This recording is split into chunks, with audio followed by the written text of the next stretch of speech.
সুপ্রিয় দর্শকবৃন্দ, ভিডিওতে যে ভেষজটি দেখতে পাচ্ছেন এর নাম নুনিয়া শাক। অনেকে এটিকে নুনতা, লন্তি প্রভৃতি নামে ডেকে থাকেন। এর দ্বিপদ নাম কিংবা বৈজ্ঞানিক নাম পর্তুলেকা ওলেরাসি।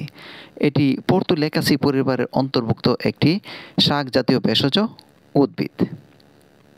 বর্তমানে আমাদের দেশে এটি তেমন চোখে পড়ে না। এটি লাল প্রজাতির। এটির অন্য আরেকটি প্রজাতি রয়েছে সাদা। এই লাল প্রজাতিটি অত্যন্ত পুষ্টিগুণ সম্পন্ন হয়ে থাকে। খুবই বিরল এবং বিলুপ্তির পথে আজকাল বলা চলে। খুবই পুষ্টিগুণ সম্পন্ন এই শাকে রয়েছে ম্যাগনেসিয়াম, ক্যালসিয়াম, পটাশিয়াম এবং oxalic acid, sodium, thymine, riboflavin, carotene এবং অন্যান্য ঔষধি উপাদানও এতে রয়েছে। এতে রয়েছে বিটা ক্যারোটিন সহ অন্যান্য উপাদান যা লিভার, কিডনি ও হৃদরোগ নিরাময়ে দারুণ উপকারী।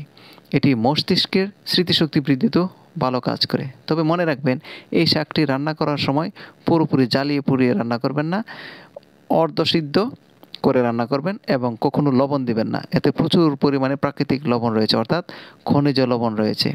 এটি দারুণ কার্যকর এবং এতে প্রচুর পরিমাণে আয়োডিনও রয়েছে।